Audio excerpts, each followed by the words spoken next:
Bismillahirrahmanirrahim. Alhamdulillahirrabbilalamin. Kembali lagi kita bersua di channel Menuntut Ilmu Mengejar Hikmah.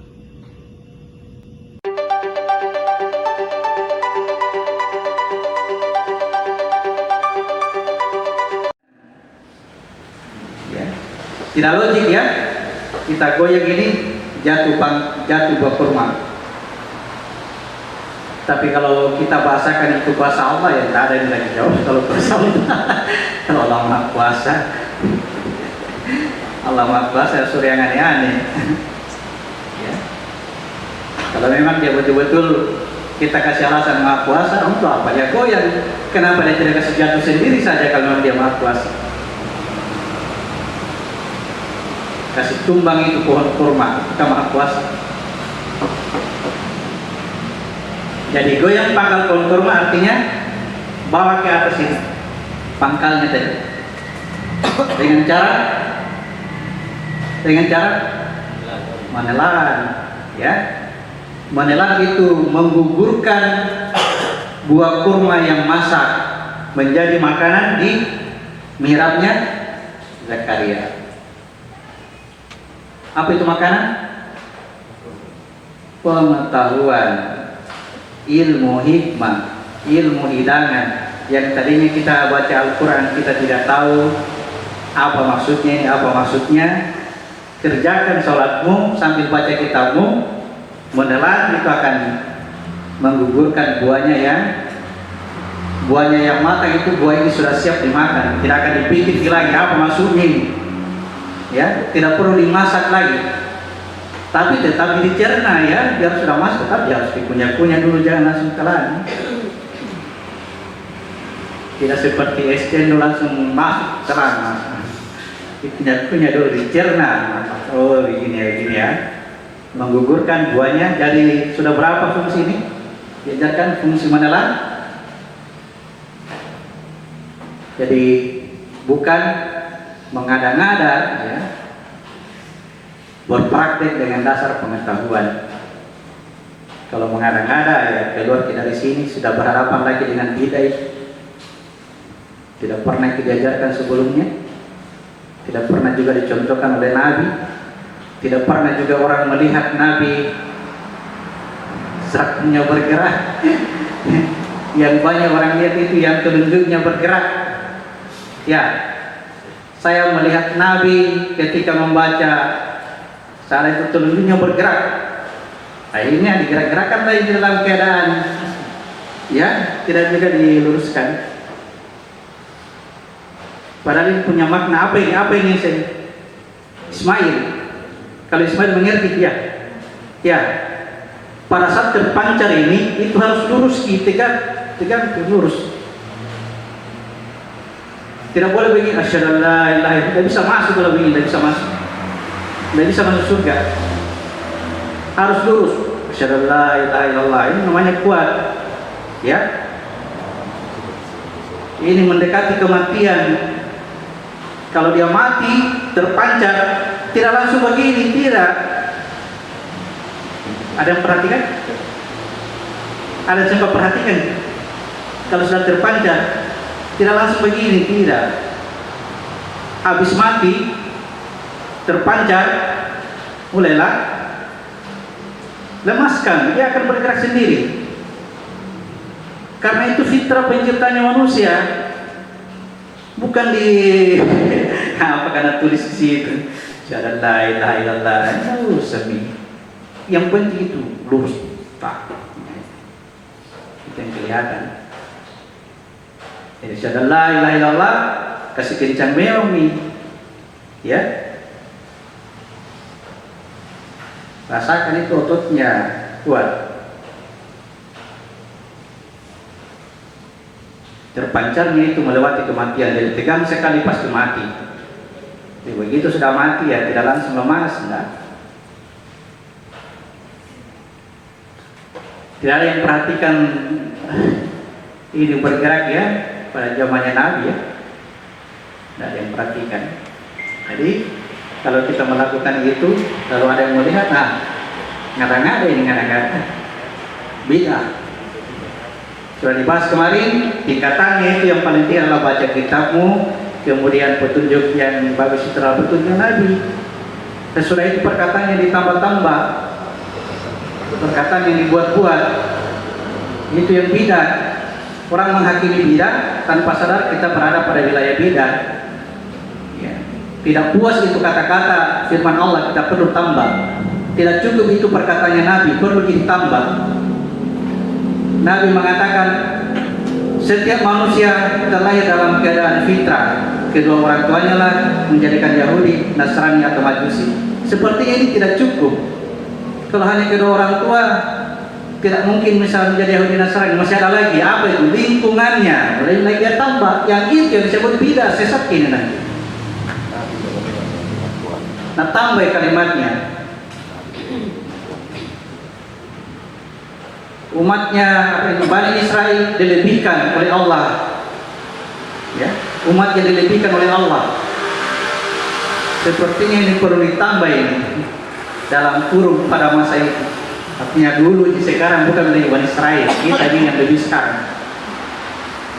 Akhirnya dan condong kepada kesesatan. Nah itu dasar dua perkataan yang dilebihkan. Tambahan ini. Tadi sudah? Ayat 25 sudah? Kita baca ulang ayat 25, kita perjelas. Maryam ayat 25. Dan goyanglah pangkal pohon kurma itu ke arahmu.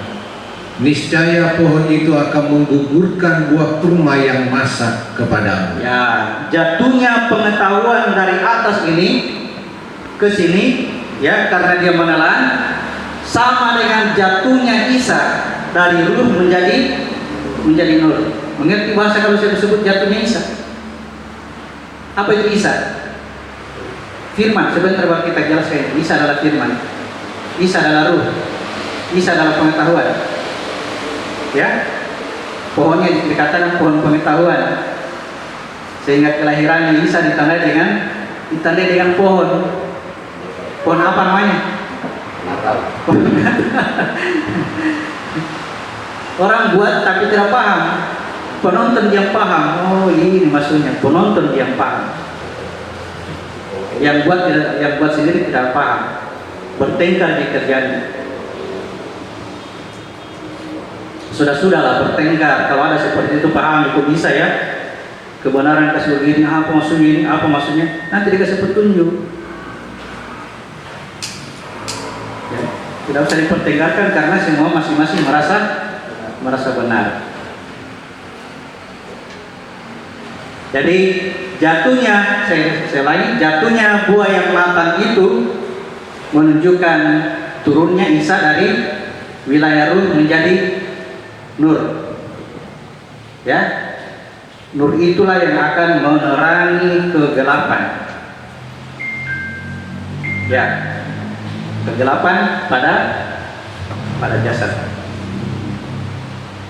Jadi ruh berubah menjadi nur. Dalam artian Isa sudah terlahir. Ya, Isa sudah lahir karena goyang pangkal pohon kurma. Isa lahir di bawah pohon kurma. Begitu kan? Bukan begitu bahasanya kalau kita paham ya. Isa lahir gara-gara pohon. Isa terlahir karena pohon. Kenyataannya, tanda nyatanya di Nazaret sana, di tempat kelahirannya Isa. Atau di mana tempat kelahiran Isa? Saya sebut tadi apa Nazaret? Tidak tahu, mungkin bukan Nazaret. Di tempat kelahirannya Isa, Isa itu lahir di kandang domba. Bethlehem. Bethlehem ya, kandang domba. Kandang domba, kalau Al-Quran katakan pohon kurma.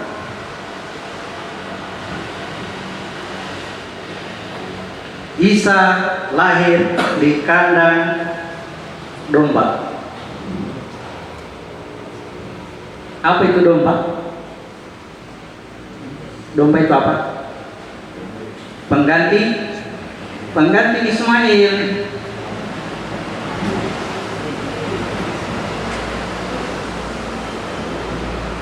Kenapa ya kita langsung paham? Ketawa itu pasti paham. Disinilah kelahirannya. Ya, ini mau dinyatakan, ruh ini mau dinyatakan, dilahirkan. Ya, ini harus kerja, harus masuk kandang, atau masuk surga. Kalau saya sebut masuk kandang, yang masuk surga sama ya. Tauhidnya harus kuat. Ismail tauhidnya harus kuat. Tidak bisa masuk surga kalau tauhid. Asyhadu an la ilaha illallah. Ada orang bersyahadat begini ya. Asyhadu an la ilaha kasih goyang-goyang. Kalau tua begini. Harus ketika mengucapkan syahadat itu kencang-kencangkan ini. Kasih kencang ini. Simbol itu fitrahnya. Karena ada yang terlepas dari situ. Ya. Jadi tidak usah saya teruskan, sudah paham ya? Karena domba di situ terlahirnya Isa, betul? Betul. Jadi lahir di pohon kurma, lahir di kandang domba, sama ji. Maknanya. Perumpamaan berbeda, tanda-tanda berbeda. Tetapi tanda yang ada di Al-Quran lebih jelas daripada tanda nyata yang ada di muka bumi ini. Karena kita sudah lihat kemarin dari cerita Nabi Lut bahwa tanda-tanda yang nyata ini ya sudah mulai bergeser. Tapi tanda Al-Quran akan benar sampai selama-lamanya. Ya, tanda nyatanya bisa bergeser. Ini tanda dilarang berhenti, ya suatu ketika akan berubah mungkin ini. Ya. Yang kita ketahui bahwa di perempatan itu tidak boleh berhenti. Kalau kita sadar, biar tidak pakai tanda ini, mengerti ki, biar tidak pakai tanda. Ya, ataupun tandanya berubah, biar diubah dengan tanda yang saya tidak mengerti. Saya langsung paham bahwa di sini tidak boleh berhenti. Bisa macet kini kalau perempatan. Dimengerti maksud saya? Biar dirubah-rubah itu tanda yang ada di sini di alam semesta ini, tiba-tiba ada misalnya pohon Natal, ada misalnya apa? Biar berubah itu tanda, tidak akan merubah makna yang sebenarnya dari Al-Quran itu. Itu namanya berpegang teguh pada Al-Quran. Silakan rubah-rubah, silakan rubah itu perkataan, tapi Al-Quran tetap kebenaran yang sempurna, tidak akan pernah rusak.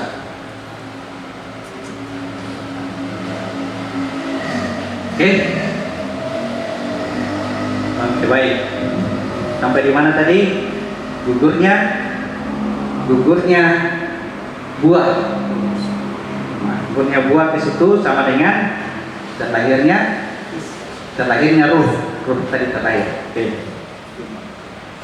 Ayat 26. Maryam ayat 26.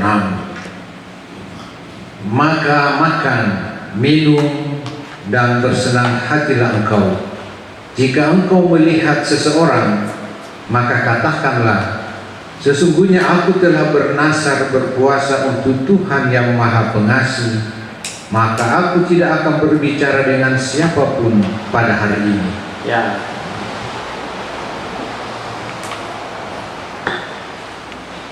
Katakan.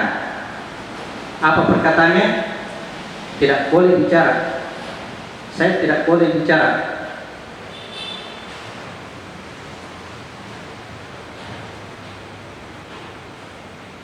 Maryam disuruh puasa. Kita lihat dulu tadi, makan, minum, bersenang hati. Ini tadi dari buah yang jatuh tadi, dari pengetahuan yang tadi, makan, minum, bersenang hati. Tidak perlu bersedih, tidak perlu kacau pikiran, tidak perlu apa. Bersenanglah. Karena apa tadi? Karena ada makanan, ada minuman. Apa bedanya makanan dan minuman? Kalau makanan dicat dikunyaki dulu, ya. Kalau minuman langsung makin ditelan, nggak usah dikunyah. Paham? Itu ilmu dari Allah. Dua macam gitu. Ya. Bersenang-senang, jangan bersedih hati. Jangan bersedih hati. Kita larikan dulu ke surat 2 ayat 38.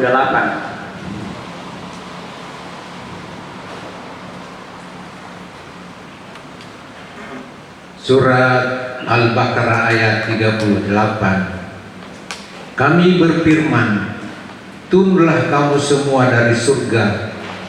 Kemudian jika benar-benar datang petunjukku kepadamu, maka barang siapa mengikuti petunjukku, tidak ada rasa takut pada mereka, dan mereka tidak bersedih hati. Ya. Turun dari surga. Turun dari surga. Lalu datang petunjuk. Kalau datang petunjuk, tidak perlu khawatir, tidak perlu takut, tidak perlu ragu, tidak perlu bersedih hati. Makan dan minumlah kamu dan bersenang-senanglah kamu.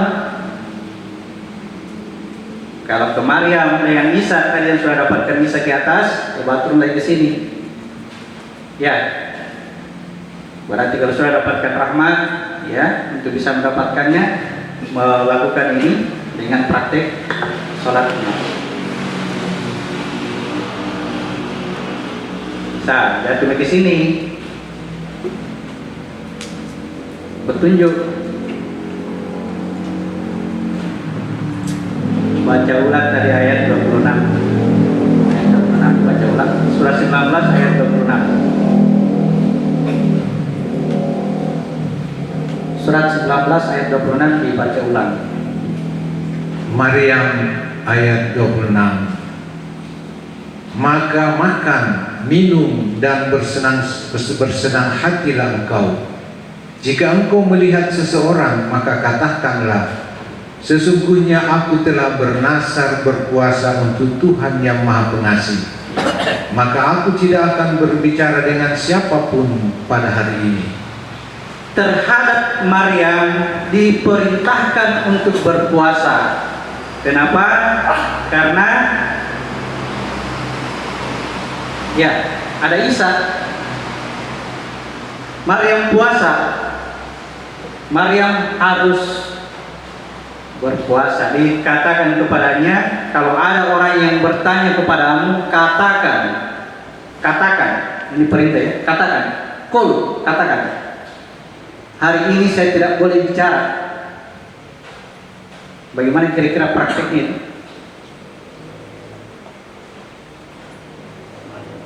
Pak Haji, kalau ada orang bertanya kasih tahu bilang hari ini puasa, tidak boleh bicara dengan orang. Terus ada orang yang bertanya sama Pak Haji, bagaimana ini? Apa jawaban Pak Haji? Tidak boleh bicara. Tidak boleh bicara. Bukan jawabannya, maaf Pak, hari ini saya puasa, saya tidak boleh bicara. Tidak bicara kita. Dipahami?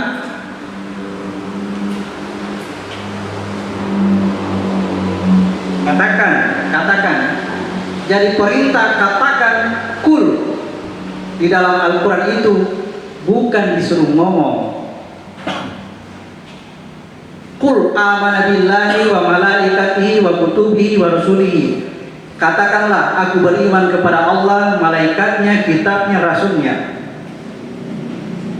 Orang praktikan ini apa? Mulai bicara. Saya beriman kepada Allah, rasulnya, kitabnya, malaikatnya. Tidak disuruh ngomong, disuruh berbuat. Ya, katakanlah hari ini saya berpuasa, tidak boleh bicara. Akhirnya prakteknya diam, tidak boleh ngomong.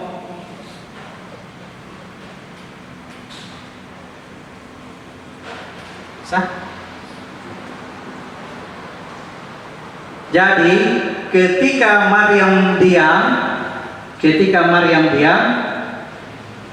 yang berbicara adalah Isa yang bicara. Maryam diam, kau. Karena apa? Karena kau itu hanya bungkus gini. Supaya jelas gini.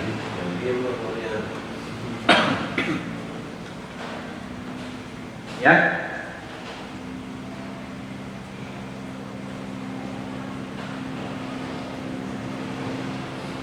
Gimana tadi Maryam dengan Isa? Posisinya sudah ada di sini. Ya. Yang paling ribut di sini Maryam.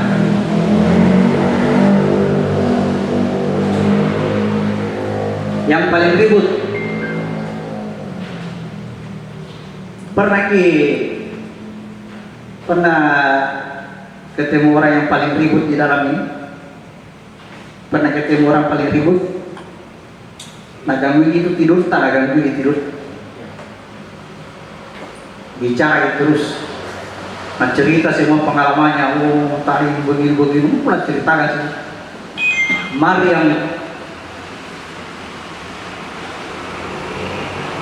suatu ketika kalau dia diam, maka Isa yang bicara. Maryam dengan Isa sangat sulit dibedakan, ya. Tapi kalau mengerti ini pasti gampang dibedakan. Masang terados dengan mie, ya, yang saya mau makan ini mie.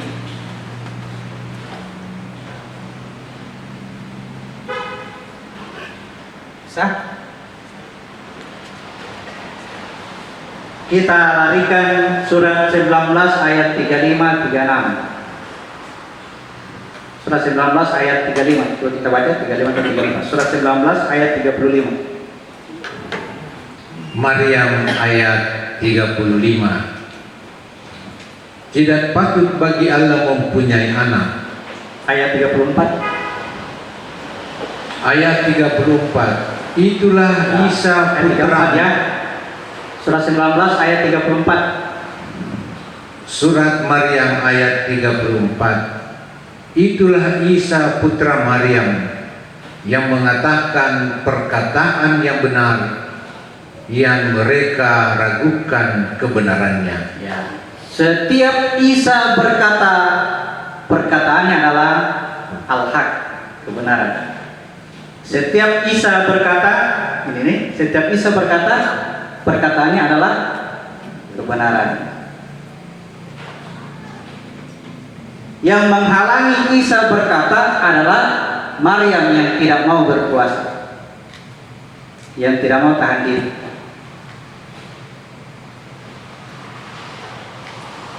Pada dirimu, pada dirimu.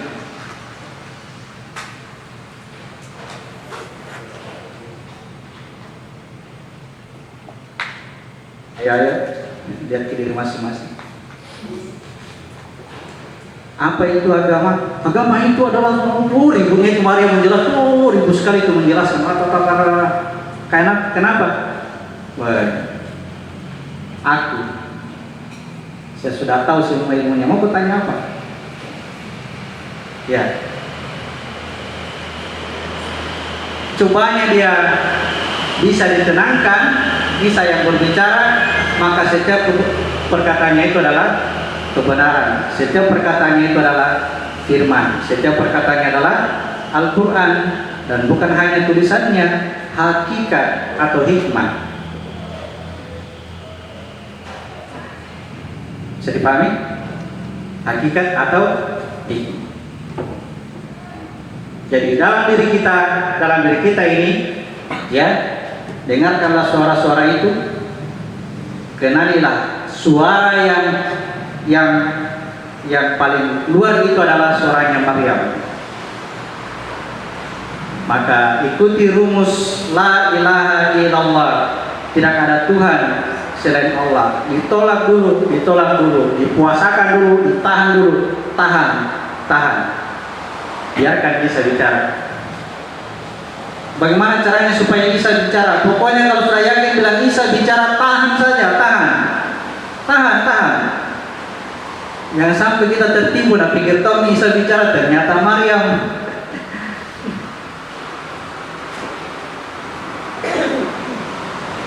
Dia katakan kepada manusia, ya, hari ini saya puasa, tahan diri. Kalau tidak tahan diri, namanya sotak. Langsung itu.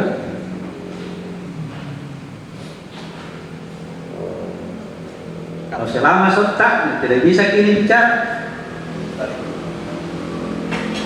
Apa itu Isa? Surah 4 ayat 171. Surah 4 ayat 171. Surat An-Nisa ayat 171. Wahai ahli kitab, janganlah kamu melampaui batas dalam agamamu, dan janganlah kamu mengatakan terhadap Allah kecuali yang benar. Sungguh Al-Masih Isa putra Maryam itu adalah utusan Allah, dan yang diciptakan dengan kalimatnya yang disampaikannya kepada Maryam, dan dengan tiupan roh darinya. Maka berimanlah kepada Allah dan Rasul-Rasulnya, dan janganlah kamu mengatakan Tuhan itu tiga. Berhentilah dari ucapan itu lebih baik bagimu. Sesungguhnya Allah Tuhan yang Maha Esa, Maha Suci Dia dari anggapan mempunyai anak. Miliknya lah apa yang ada di langit dan apa yang ada di bumi, dan cukuplah Allah sebagai pelindung. Ya, panjang, banyak terjemahan yang ditambah.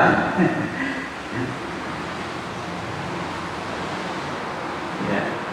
Nanti di rumah baca-baca juga bahasa Arabnya ya, mudah-mudahan paham. Banyak terjemahan yang ditambah. Yang ingin dijelaskan di situ adalah Isa itu adalah ruh Allah. Isa itu adalah ruhnya. Isa itu adalah ruh. Dan kalimat Allah, kalimatnya. Kalau Musa kalam Allah, kalau Musa kalimat, kalam dengan kalimat sama, seperti spidol dengan tulisannya. Kalau spidol namanya kalam, tulisannya namanya kalimat.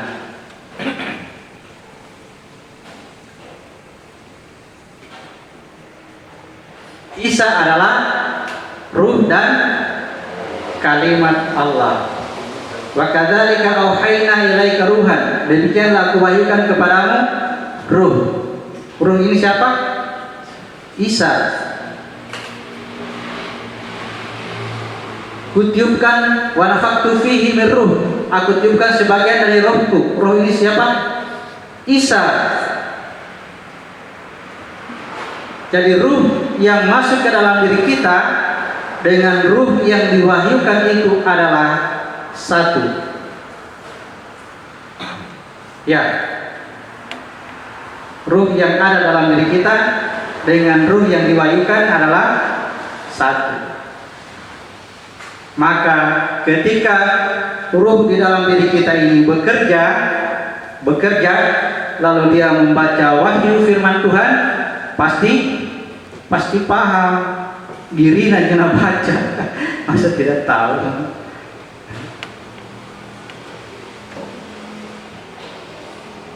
Saya ini sekarang kita jasad penuh dengan, dalam wilayah berjasad penuh dengan hawa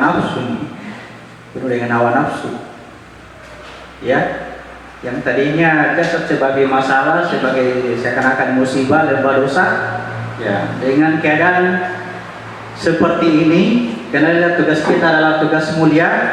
Dengan keadaan berjasad kita diberikan tugas mulia. Dengan jasad pula kita bisa mendapatkan ini ruh itu kembali. Ikuti rumusnya Zakaria. Ya, Zakaria bekerja dengan catatan harus lemah, tidak berdaya, la haula wala quwata illa billah, baru bisa punya anak, ya. Nanti sudah punya anak, ya, anak itu harus, kalau bahasa lainnya, anak itu harus disembelih, dimatikan. Anak itu harus diantar ke atas dan mati di sini, disembelih di sini, menelan. Maka yang naik ke atas adalah ruh, ya. Wilayah ruh. Inilah rahmat. Rahmat itu dalam kondisi kita seperti ini dibutuhkan dalam keadaan begini, diajarkan melalui kisah Maryam dan Isa. Begitulah keadaannya, lakukan cara seperti itu supaya pengetahuan itu datang. Isa itu adalah ruh dan kalimat, Isa sebagai rahmat. Surat 7 ayat 204. Kita baca ulang, ini surat 19:21. Surat 19:21 peninggalan, baca ulang.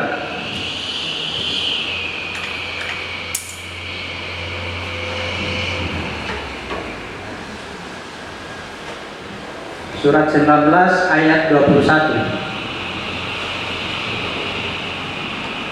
Surat Maryam ayat 21. Dia Jibril berkata, demikianlah Tuhanmu berfirman, hal itu mudah bagiku, dan agar kami menjadikannya suatu tanda kebesaran Allah bagi manusia dan sebagai rahmat dari kami. Dan hal itu adalah suatu urusan yang sudah diputuskan. Ya, kedatangannya Isa yang dikandung oleh Maryam itu merupakan, ya, tanda dari Allah dan sebagai rahmat. Sebagai rahmat, ya. Surat 19 ayat 21. Surat 7 ayat 204.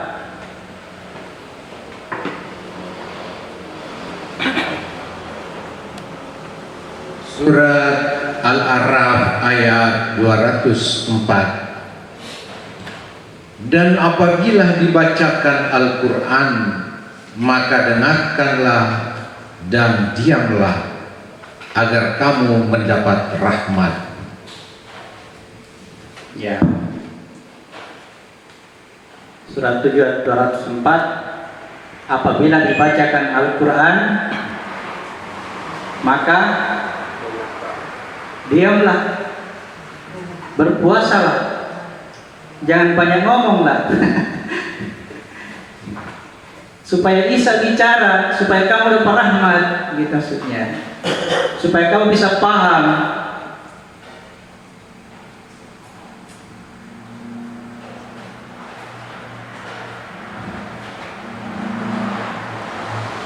Surat 2 ayat 151.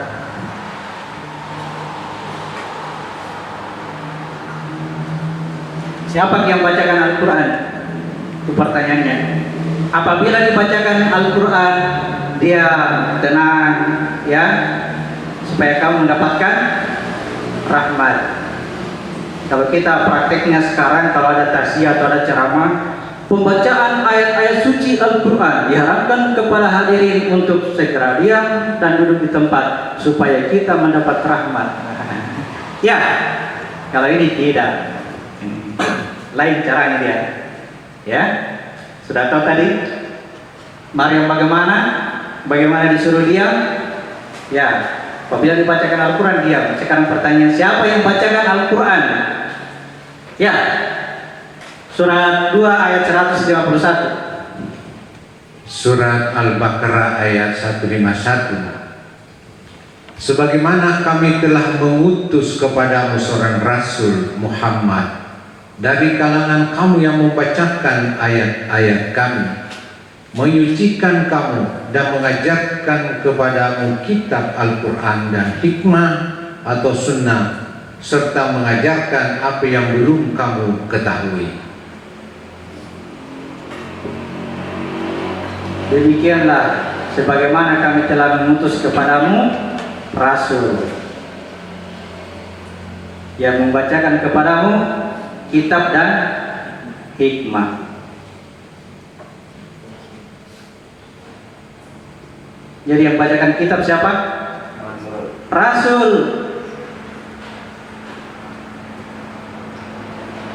Dari mana Rasul? Dari anfusmu, dari dirimu.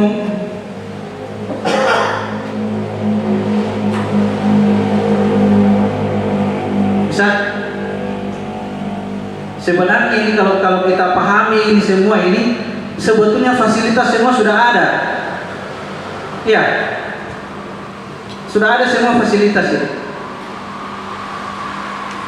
Hanya karena kita belum kenal, belum tahu, tanpa sadar kita selalu berpaling dari Rasul itu.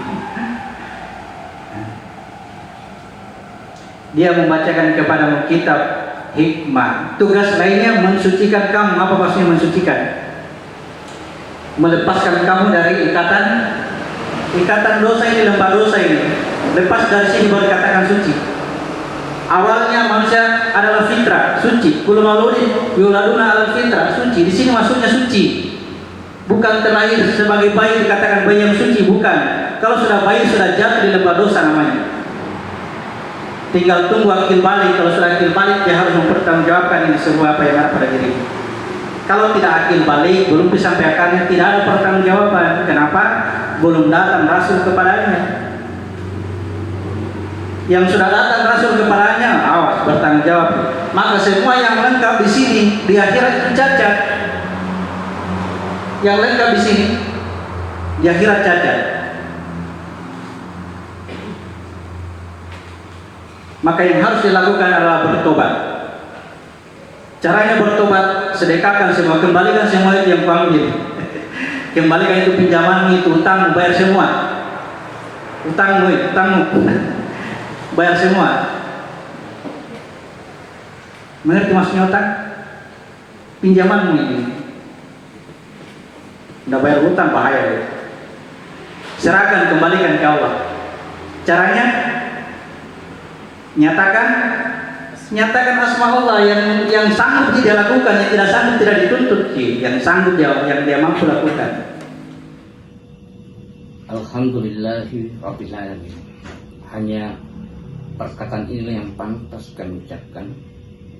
Semoga saja Allah selalu memberikan perlindungan kepada kita dan Allah melimpahkan rahmat untuk kita semua. Demikian kami ucapkan banyak terima kasih atas partisipasi dan atas kepedulian sahabat-sahabat iman terhadap channel kami. Assalamualaikum warahmatullahi wabarakatuh.